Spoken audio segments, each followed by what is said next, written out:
안녕하십니까. 많이 졸립죠? 많이 졸립죠? 한번 손 한번 크게 흔들어 봅시다. 졸음을 멀리 멀리 날리게끔 강의를 해야 할 텐데 걱정됩니다. 제가 준비를 많이 못했는데 서게 돼서 너무 죄송하고요.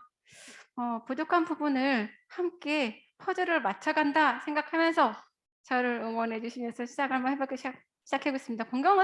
공권사님이 예수님이 죽으셨잖아요. 그죠? 저는 거기에 이어서 예수님이 죽으심으로 성령 시대가 시작이 되고 그리고 또 바울의 시대가 열리게 됩니다. 이어서 스토리 가도록 하겠습니다. 원시의 공동체 시작인데요. 예수님의 처형이 예수님의 처형이 예전에 이런 십자가 처형은 하나님의 아들이 아니라는 저주의 처형이었어요. 원래 종교 처형은 돌로 쳐서 죽여야 된대요. 왜 스데반도 돌로 맞아 죽잖아요. 그게 종교 처형이에요. 근데 예수님은 왜 빌라도에 들어가서 십자가 처형을 했을까요? 그들은 어떻게 해서든 메시아가 아니라는 걸 자기 나름의 위안을 갖고 싶었던 것 같아요. 하지만 십자가 처형을 했지만 예수님은 다시 부활하셨죠. 그럼으로써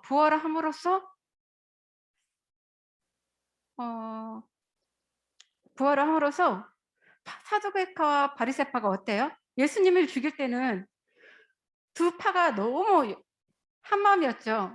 함께 열심히 예수님을 죽이려고 했지만 딱 예수님이 부활했을 때 두 파는 많은 의견이 달랐습니다. 사두개파는 그 군인들에게 돈을 주면서 예수님을 그 제자들이 도둑질해갔다고 시켰어요. 그런데 그와 반면에 바리새파는 율법 위주잖아요. 그럼 메시아인가? 이런 궁금증과 또 정말 메시아일지 모른다는 그런 생각 때문에 이 두 파가 예수님의 부활로 인해서 상당히 많은 생각이 다르게 보이기죠. 그래서 예수님은 그래서 교회가 탄생하게 되는 거예요.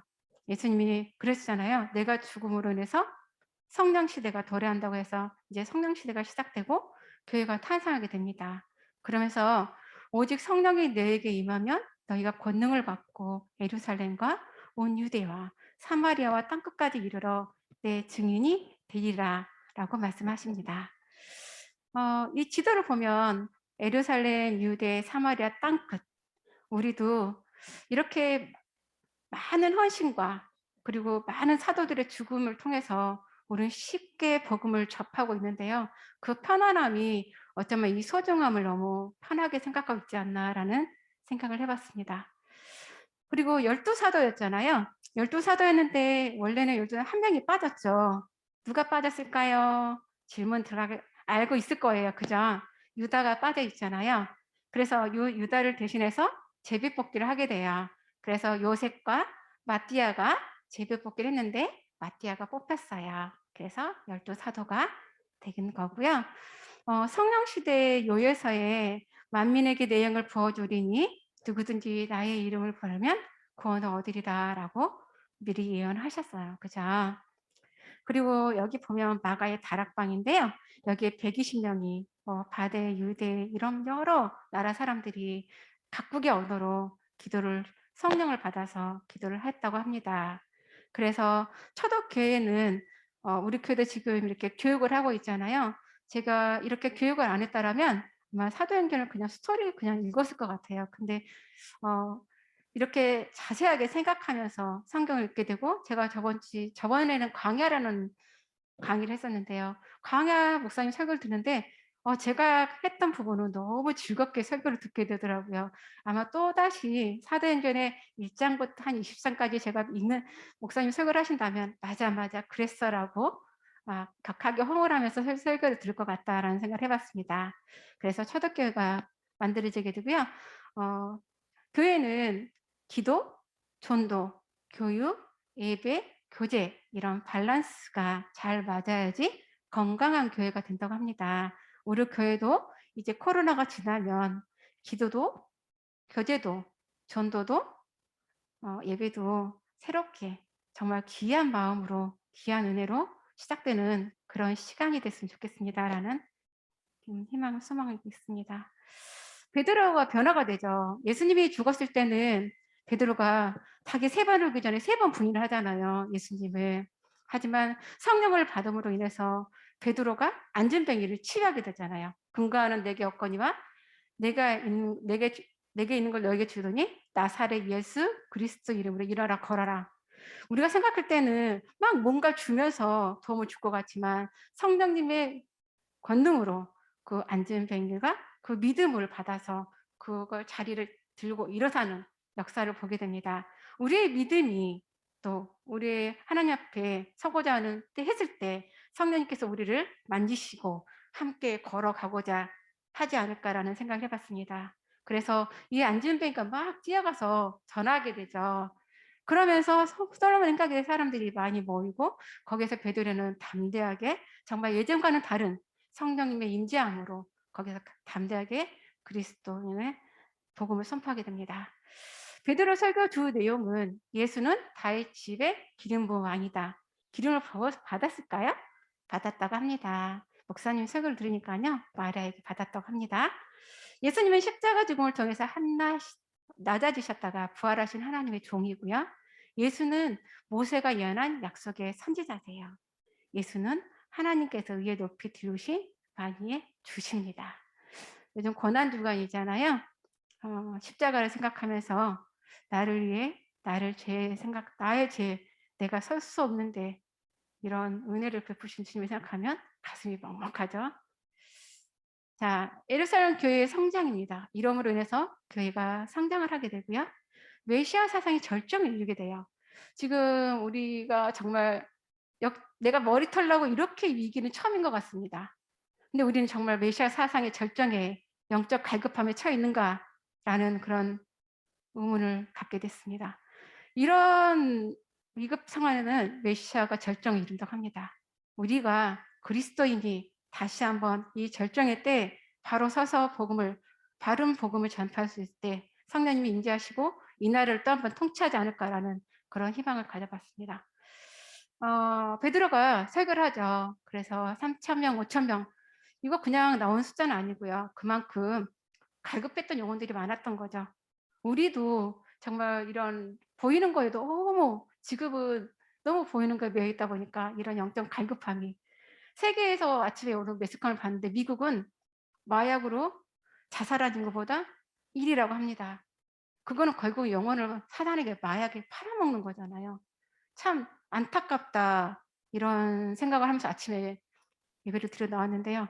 영이 죽은 거에 너무 간과하고 있는 우리 현 시대의 모습에서 우리는 과연 어떻게 서야 하는가라는 생각을 하면서 정말 나의 나약함, 나 하나 서기 부족하고 나 하나 흔들려서 너무나 힘든 나 자신을 볼 때 우리는 난 얼마나 하나님 보실 때 아플까라는 생각을 해요.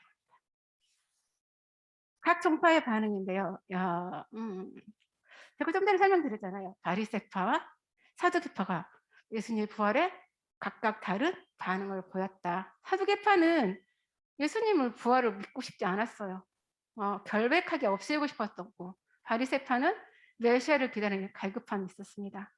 우리의 갈급함이 성령님을 나를 만지시고 또 우리 지역과 우리 교회에 영적인 부흥이 일어나기를 소망해 봅니다. 베드로와 가야바 이때 그때 담대하게 베드로가 전파하는 복음을 전하는 거죠. 하나님을 말씀을 피하지 않는 베드로. 정말 자신의 생각이 아니라 성령님의 이끌린 베드로의 모습에 참 멋있다라는 생각을 했습니다. 영적 분별력이 뛰어나야 된다는 생각을 해봤고요. 헬라파 유대인의 부상인데요. 헬라파는 옛날에 사모님께서 말씀해 주셨는데요. 이스라엘에 그때 망했을 때 바벨론과 아시리아의 포로로 끌려간 2세대, 3세대 이런 사람들이 헬라파 유대인들 참 어렵고 힘들게 살아온 그죠? 우리가 일제 식민지 때도 쌀 하나하나를 다 세가면서 그런 힘든 삶을 살았듯이 그런 포로로 살았다라면 이 사람들의 잠재되기는 너무 분노라든가 이런 건 상당히 클 것 같고요. 그래서 헬라파 유대인, 히브리파 유대인이 헬라파 유대인을 계속 구제만 하고 다니니까 헬라파 유대인이 우리에게는 뭘 해라 해서 이들한테 7지파를 세워서 그런 어떤 역할을 맡게 하죠. 근데 히브리파 유대인은 지도적인 부분이라면 헬라파 유대인은 중간 지도급 이렇게 직급을 나눠서 하나님이 일을 도왔다고 합니다. 순교자 스데반 우리 너무나 잘 알고 있죠. 헬라파에 속하고 있고요. 참 하나님의 성령을 정말 강하게 받아서 담대하게 전합니다. 자유민 앞에서 하나님은 성전에 계시지 않다. 너희들은 율법을 지키지 않고 있다라고 함으로 인해서 정말 뭐 그 사람들한테 너무 분노를 사게 돼서 결국은 죽게 되죠. 이게 정교청이에요. 돌로 맞아 죽죠. 그래서 "주여 이 죄를 그들에게 돌리지 마십시오."라고 하면서 스데반이 여기서 죽습니다. 근데 스데반이 여기서 죽음으로 인해서 본격적인 핍박이 시작돼요. 어이 잘 됐네. 그래서 예루살렘 교회에 핍박이 명분이 생겼고요. 헬라파 유대인만이 핍박을 받고 여전히 예루살렘은 히브리파 유대인들이 지키고 있었겠죠. 그리고 보수적인 예루살렘 교회로 변화가 시작됩니다. 그리고 인제 뿔뿔이 흩어지어서 빌립의 전도 사역이 시작되고 또 나중에 바울이 사울이 변화되는 얘기가 이어질 텐데요. 빌립이 에디오파 리시 알고 계시죠? 에디오파 리시가 예루살렘에 예배를 드려왔을 때 결국은 빌립이 그 리시에게 세례를 베풀잖아요. 어떤 널리 전파되는 복음을 전파하는 하나님의 계획을 볼 수가 있었고요. 가이사랴에 정착한 빌립은 아소도에서 나타나 여러 성을 지나다니면서 복음을 전하고 가이사랴까지 이르게 되고요. 그리고 이제 바울이 변화되죠. 정말 스데반을 죽일 때도 너무 당연하게 "나는 정말 너무나 당연한 일을 했어."라고 교회를 핍박하는 일에 앞장서는 율법의 왕자 사울이었는데요. 사울이 "사랑이 없으면 아무것도 아니다."라고 그렇게 말할 만큼 사울이 그렇게 변하게 돼요. 사울이 막 핍박하고 다닐 때 예수님이 그러잖아요. "사울아, 사울아 네가 어찌하여 나를 핍박하느냐. 주여 누구십니까? 나는 네가 박해하는 예수라."라고 하나님께서 사울을 만나 주시죠. 그리고 담역에서 피신하죠. 눈이 멀게 되잖아요. 그랬을 때 아나니아를 통해서 세례를 받고 눈이 벗겨지고 눈이 보이게 되면서 인제 드디어 하나님을 예수님을 박 복음을 전파하는 그런 사명자로 사울이 다시 바울로 태어나게 됩니다. 그리고 담역에서 복음을 전파하다가 결국은 도망 다니게 되죠.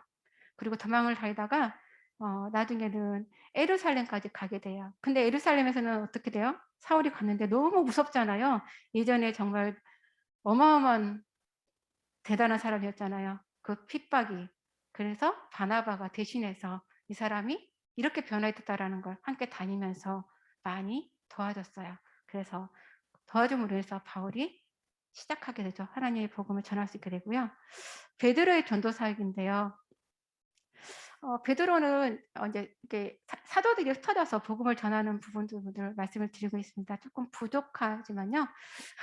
함께 공유할 수 있었으면 좋겠습니다. 베드로가 이르되 아나니에게 일어나서 베드로가 앉은 병이를 고치는 장면이고요. 네, 공경사님도 말씀해 주셨는데 다른 부분이긴 하지만 여러 사역들, 예수님이 하셨던 사역들, 예수님이 살아 계셨더라면 그 지역에 국한되어 있던 사역들이 세계 곳곳에 사마리아 땅끝까지 그런 기적과 이적이 성령이 받은 이들로 인해서 일어남을 보게 됩니다. 그래서 죽은 다비다를 살리게 되고요. 무두장의 시므온이 네, 집에서 머물게 되고요.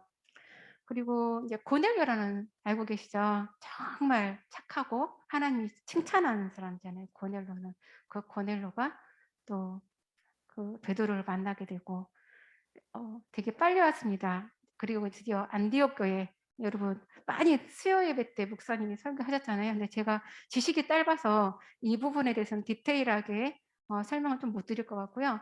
제가 스크립트 상으로 보여주는 부분만 간단하게 명료하게 조금 살을 붙이면서 들으시면 좀 더 유익하지 않을까 생각을 해 봅니다. 수리아 안디옥 교회입니다. 안디옥 교회는 16개 안디옥 중 가장 번성한 곳이고요. 로마에서 세 번째로 큰 도시라고 합니다.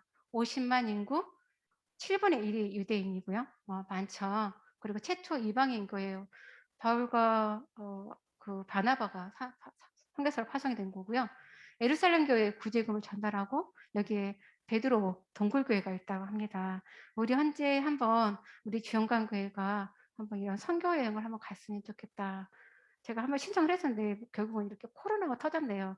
원래 가기로 하면 올해 갔어야 되는 게 아닌가라는 생각을 해 보고요. 안디옥 교회 부흥인데요.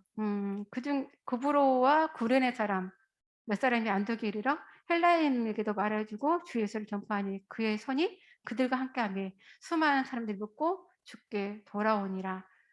참 이 시대는 영적인 갈급함이 있었구나라는 걸 생각하게 돼요. 이 시대가 정말 힘든 시대였다고 합니다. 근데 우리는 그 영적 갈급함이 상당히 무뎌져 있는 시대를 살고 있는, 정말 아침에 그런 마약이 사망 자살자보다 1 위를 하고 있는 미국을 보면서 '미국은 과연 어떤 생각하고 있을까?' 그것도 청소년이 가장 높다고 해요. 그건 결국은 영적인 부분에서 무너지고 있다라는 시작이 사인인 것 같은데요. 우리도 우리나라의 우리 그리스도인이 깨어 있어서 영적으로 든든한 기초가 되는 그런 힘든 이 시간이, 이 시간이 그리스도를 반드시 잘 서가는 그런 시간이 됐으면 좋겠습니다. 바나바와 바울인데요. 예루살렘 교회가 이 사람들의 소문을 듣고 바나바를 안디옥까지 보내니 바나바와 사울을 찾으러 다소로에서 만나 안디옥, 그 제가 좀 전에 설명드렸잖아요. 선교사로 파송이 됐다고 합니다. 그리고 이때 처음으로 그리스도인이라 일컬음을 받게 됩니다. 참 멋있는 이름이죠. 헤롯 아그리빠입니다. 이건 정말 어려서요. 이거 보시면 헤롯 이거 표를 보시면 아마 수요일에 들으신 분들은 낯설지 않을 텐데요.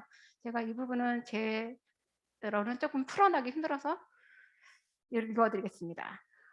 헤롯 아그리파는 어린 시절 로마에서 지냈고요. 네, 로마 3대 황제 카리쿨라라는 신분과, 이 사람이 약간 정신 세계가 약간 사상이 이상하다고 합니다. 근데 저는 이제 여기는 더 덧붙이지 않을 거고요. 헤롯 왕의 영토를 4년 통치했고요. 야고보를 청했고 베드로를 감옥에 보냈고 즉위 7년 만에 충으로 복귀됩니다. 하나님께 영광을 돌리지 않아서 이런 결과가 있었다고 합니다. 어, 다 왔습니다. 바들의 전대 여행이 이제 다음 주부터 시작될 텐데요. 어, 힘드신데 강의 들어주셔서 감사했고요. 제가 준비를 많이 못했습니다. 너무 죄송합니다. 다음부터는 좀 더 많이 준비해서 좀 잘하도록 하겠습니다. 고생하셨습니다.